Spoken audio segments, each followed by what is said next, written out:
Sam has already spoken to many of you during E20. It seemed like a very wonderful opportunity to have him here at only 90, to be able to share with you some of his responses and thoughts. And this is an exhibit that he curated, which rarely happens in life itself. And it's a wonderful opportunity to have him be surrounded with his life.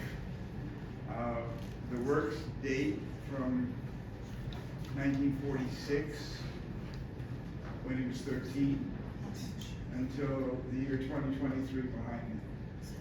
So I think it's a wonderful opportunity for each of you as you can walk through the show, plus the catalog, which gives you all the images that are in the exhibition, to review with him this extraordinary journey during a very tumultuous time in all of life, certainly in the history of mankind, or humankind if that exists. So I would just propose that Sam begin just sharing with you a little bit of the thinking that went into the selection of the work. And then if you have specific questions about individual pieces or where they fit in the puzzle of his life, we'll certainly entertain those as well.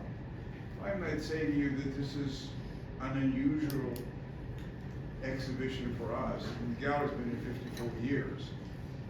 But to have the opportunity to literally follow the life of an individual creator with such a journey, having dealt with many, many artists over these 54 years, no one that I know of would be able to create and share in such a profound way such a remarkable body of work. So it's a privilege to just have Sam here, and have him here, and church up. Thank you. Well, thanks to all of you for coming in this horrible weather. I must say, I thought I maybe see here today 2 or 3 people, and now I have the enormous pleasure, because I like talking, so don't worry. I have an enormous pleasure of having an audience, and I can speak about my art. I think that art needs words. Art is not just an emotional experience of some undefinable things. Art can convey thoughts, can convey some information about life, and can be a fantastic vehicle for education. So let me say it took me a few years, as you can imagine, now reaching 90, to understand all these things that I had the luck to have in my hands. Because when I came to the displaced persons camp in Germany, I had already behind me a little career as an artist. My first exhibition was in the ghetto of Vilna, was when I was 9, and it was very much promoted by 2 wonderful poets, Szmelke Kaczorginski and Abraham Sutskever, who took a great interest in me. And they also found for me some space to put my drawings on, which was an old book. And what I then drew were mainly kind of illustrations of what I was reading. I was in the ghetto of Vilna, of course. I had absolutely no idea that I was in the middle of the Holocaust. About the Holocaust, I learned much more things later. When I was 15, when I was 20, when I was 30, when I was 50, and I'm still learning. But at that time, I was making mainly drawings of based on the stories of the Greek mythology. I was fascinated. It was a fantastic world that I discovered then. And then later on, I discovered Sholem Aleichem. And through Sholem Aleichem, I discovered the Jewish village. And you have here a couple of things that I did in Landsberg. One is of most probably a religious Jew. And below is something that I did certainly as an illustration to a story that I don't remember, but it is a conversation between Jews. There are 3 Jews there. You can be sure that there are 3 opinions, and these things came to me kind of naturally. But I had a fantastic mother. My mother was providing me always with teachers of art. We traveled through the post-war Europe. In every place where we stopped for a moment, there was a teacher of art that was teaching me something. And I picked up things. And next to what is hanging there on the wall is already something that was done in Israel. That's where we arrived with the creation of the State of Israel in 48. And I must say that I was fascinated by the beauty of the Israeli landscape, by the Galilee, which is most probably where I painted that. And I was also fascinated by the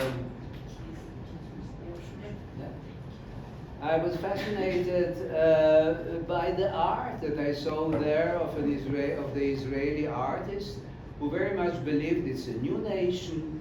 We are kind of going to show the world how society has to be organized, how society has to be modern. It was a very socialist country, as you all most probably know.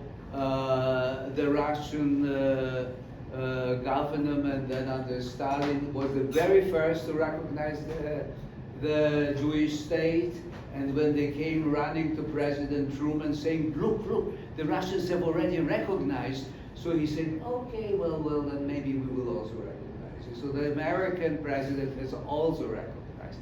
Why did then the Russians recognize it so quickly? Because it was a very socialist state. And they hope that they will be able to put in their foot there with the help of the Jewish communists, Jewish socialists, and so on.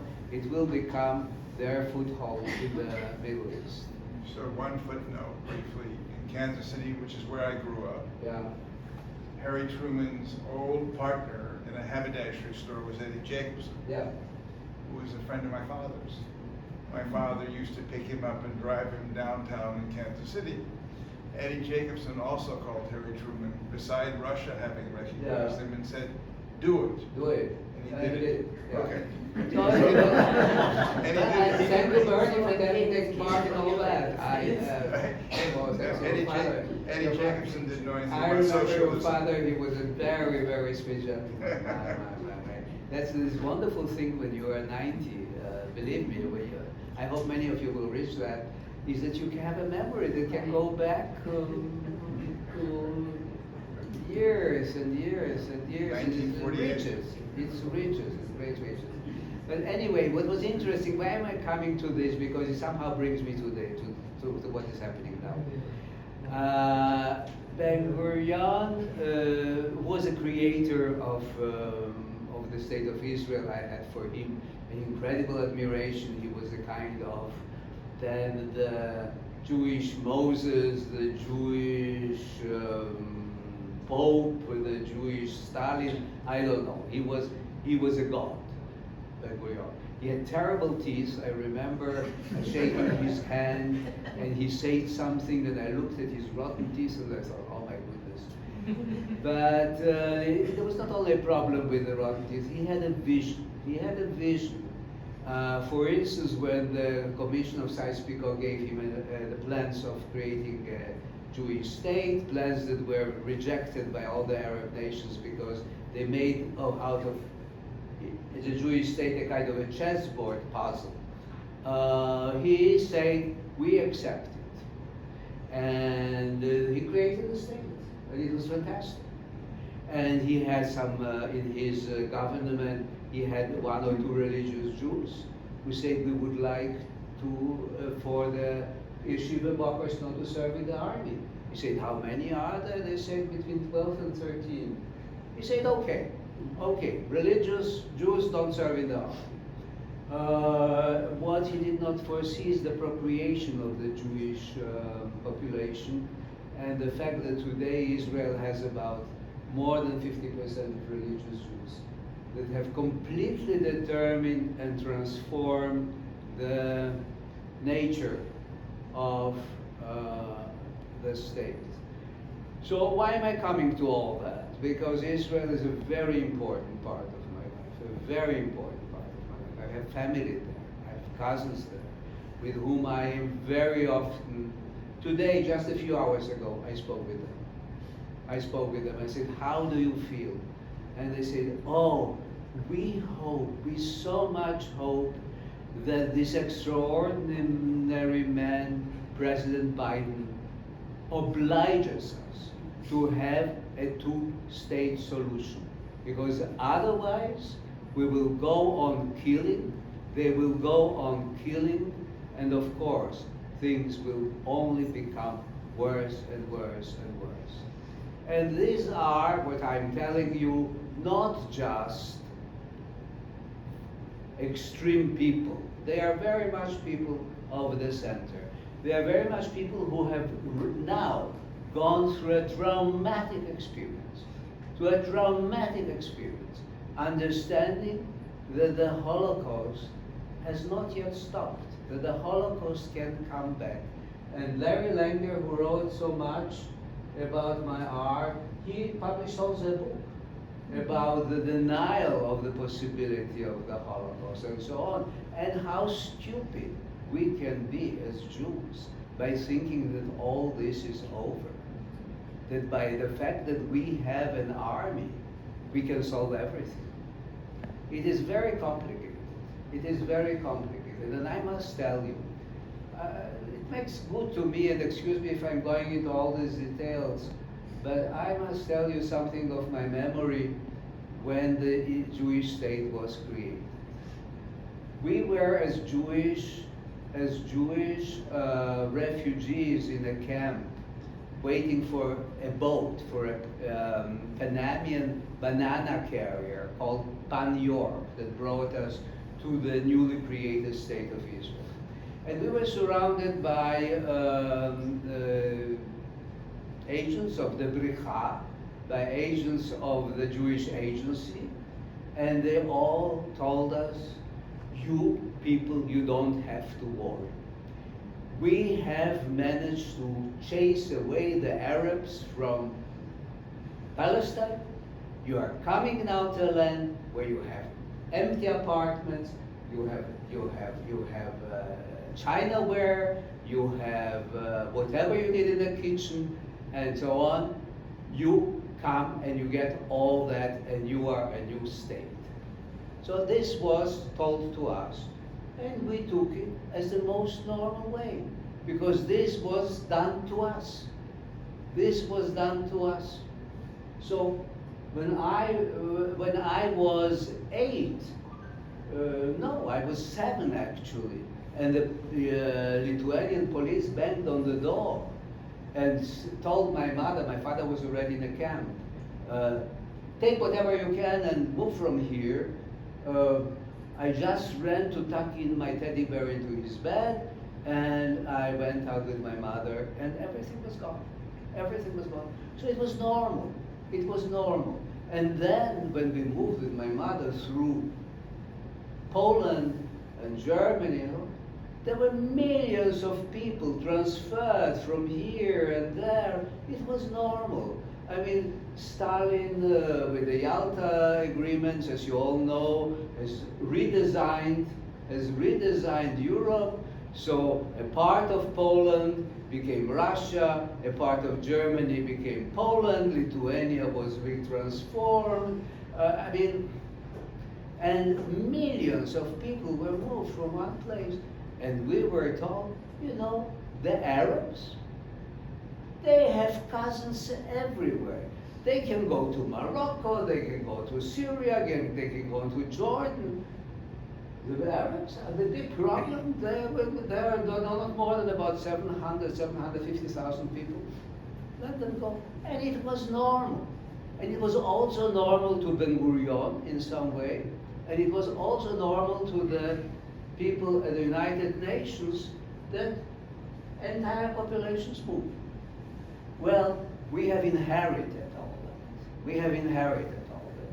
We Jews have inherited today about 6 or 7 million Palestinian Arabs who, exactly like we, the Jews, who say, after 2,000 years, we return to our land. They say, we, after 70 years, want to return to our land. And then what can we say? We are learning the Talmud. We are learning the Talmud. I remember in school we had a Dr. Benedict who was teaching us Talmud on a very high level. Concept of justice. Concept of justice. But concept of justice is very nice if it remains between covers of old books. We don't have to practice it. We just do what is comfortable for us. Well, it seemingly doesn't work like that. Seemingly it doesn't work like that. So, why am I speaking about all that? Because I very much believe that learning about the Holocaust in all its enormous size, something that began already with the writing of the ancient texts of the Bible. Something that says, if Amalek did to this, you kill his first generation, you kill his second generation, you kill his third generations, women and children, and so on and so on. We inherited all that from our Sefer Torah. We inherited. We gave it over to the Christians. The Christians gave it over to the Muslims. This is an inheritance that we can see on ancient Assyrian sculptures, describing war scenes with pieces of bodies of children and of women and so on. This was done 2,500 years ago, more or less, when the Bible was written. And these were things of reality, exactly like the ones that happened in Israel about 2 weeks ago. This is a very frightening thing. We, as humans, we repeat the same mistakes, and the same mistakes. And although Napoleon said that only the stupid people don't learn from the mistake of others, well, Napoleon was probably stupid when he said that, because he hoped much too much. He gave much too much credit to the human nation. So why, again, am I speaking about the Holocaust? Because the Holocaust has somehow shown us the best and the worst that is in every human being. And I always repeat it.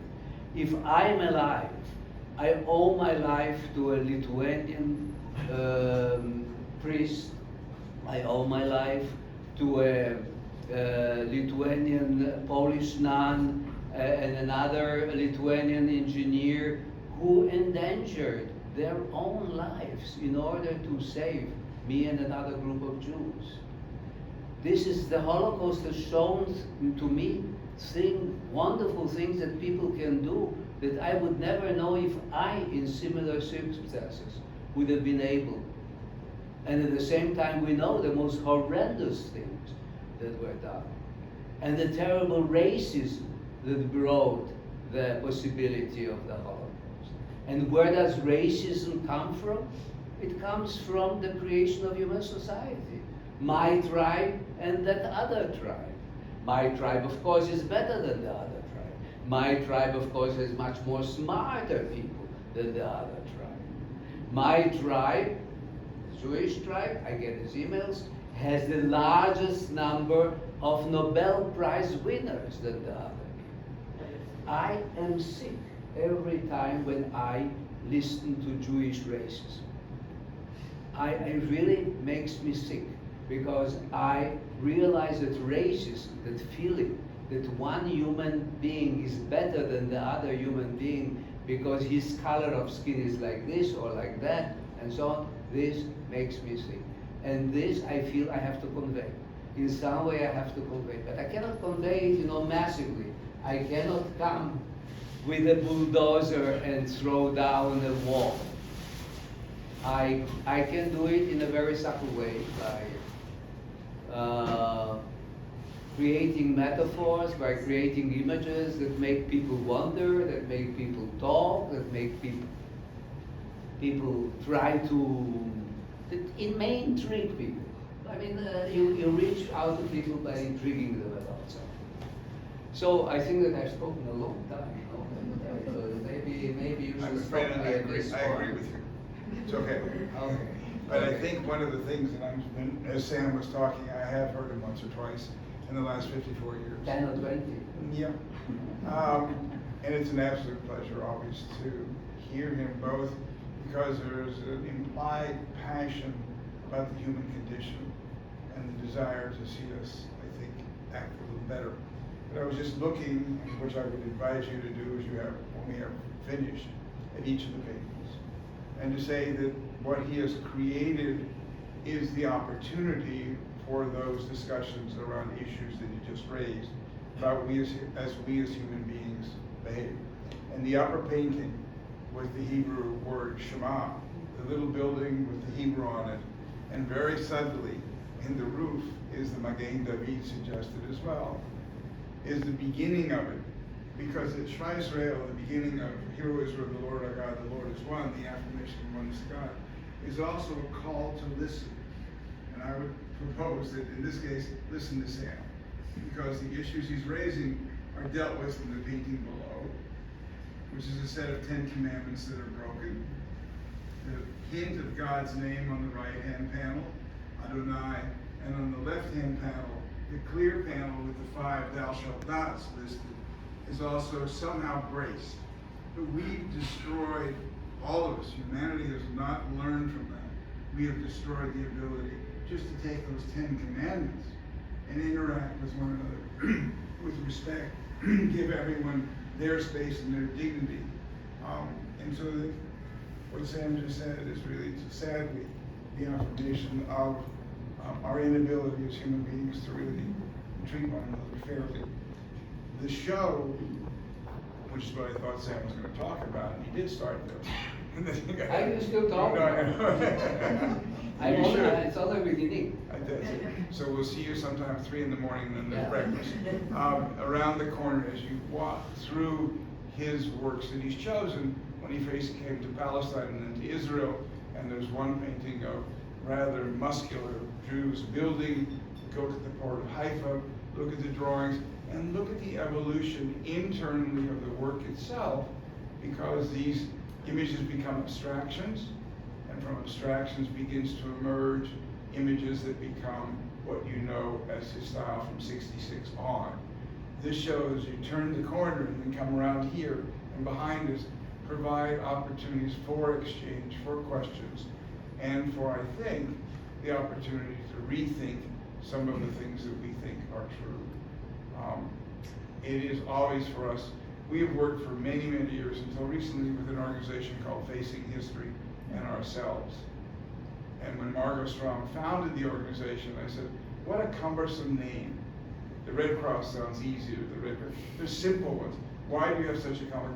And it turns out that if we don't face ourselves in the context of what history is, then we'll learn nothing. And so the reality is that Sam's work for the first 35 or 40 years was on virtually every publication they put out, because it is an invitation, especially for young people. So this is for middle school and early high school kids to confront their own vulnerability and their own histories, and then to learn from it.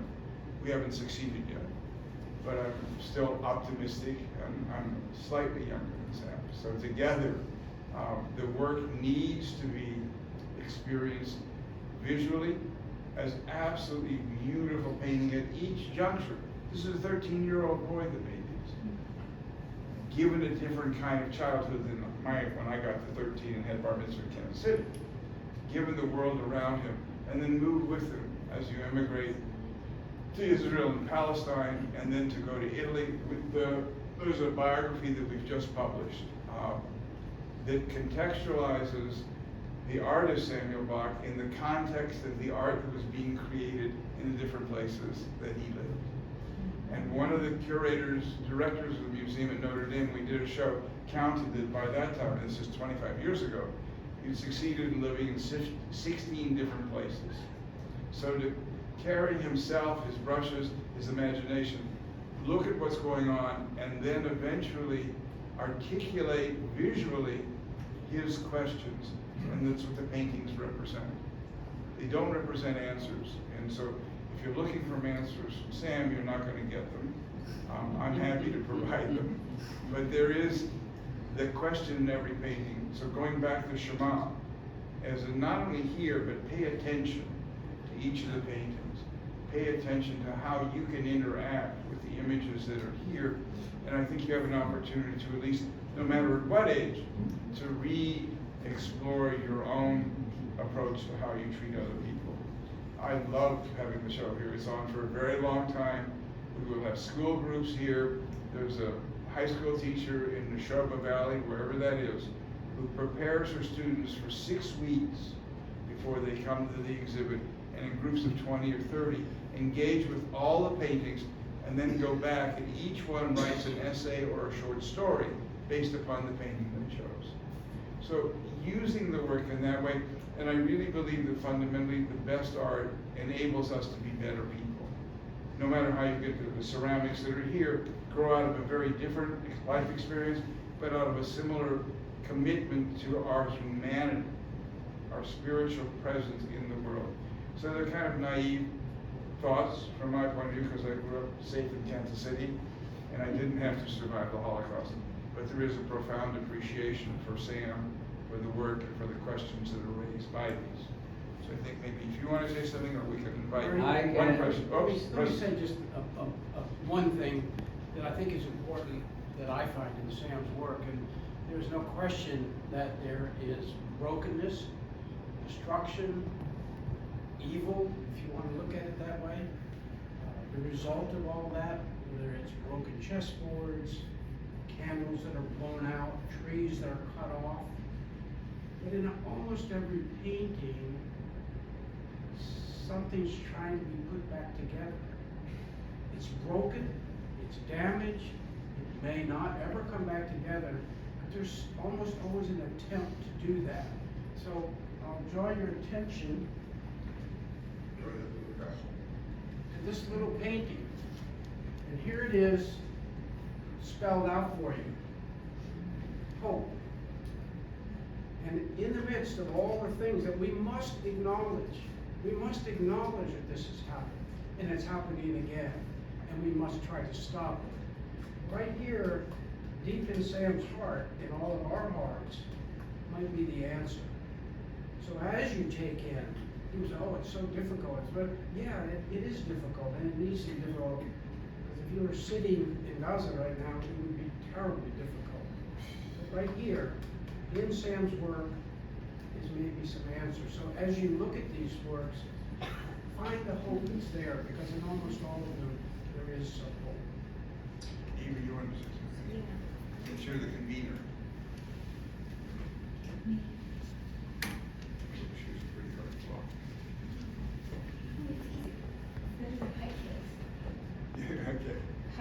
Hi, dear club members and friends. I was here last night, and Bernie said only now, don't ask Sam any questions about solutions. But yesterday I actually asked Sam, I want to ask only you, do you have a solution to the problem? He said, oh no, there are no solutions, don't think that there is a solution. We have to learn to live without solutions. We are surrounded by friends and enemies enemies, and so are they. They are also surrounded by enemies and friends. And the world is real. We all have real problems, as Bernie just said. Evil is there. We will never be able to eradicate Hamas-like groups.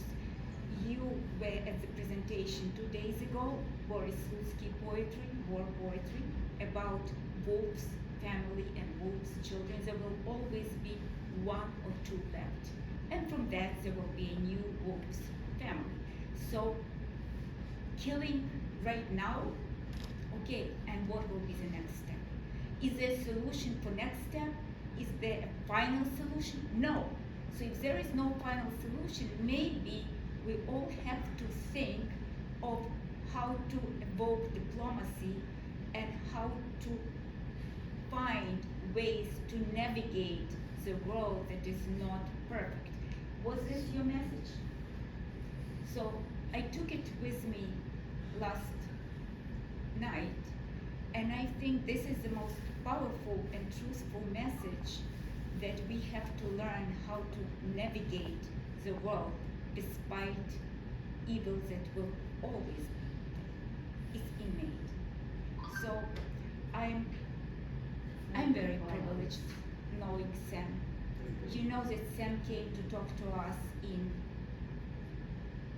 February 2021, in the middle of isolation, in the middle of pandemic, and Sam spent 3 hours with us. And these were the most sincere 3 hours from one of the greatest survivors of the Holocaust, who was able to bring actually tikkun olam, not just empty words, but we can see tikkun olam in every painting, so repair the world. There are shards of cups, but make better out of these shards. Everything is broken, but make a bird out of it. There is a crack in everything, right? It's Leonard Cohen. That's how the light gets in. So, yeah, cracks are everywhere, everything's broken, but we have to make this world a better place, and this is Sam's way of making the world a better place. So, thank you so much. Thank you. We are all privileged Thank you very much. knowing you. Thank you very much. So the show is here, and then around the corner is an entire room of Sam's works also, not there, he painted them also, I did. So you're welcome to walk there as well, also to talk to Sam. I think, do you want to have questions, you just want people to walk? I'm good with both. Okay, we Do you have a have any couple of questions reservations or at any- 5:30. Whoever wants to go, go. But basically, this is an open space. Yeah, yeah, yeah. So everyone, you're welcome. Thank you very much. Thank you, pleasure. Thank Thank you.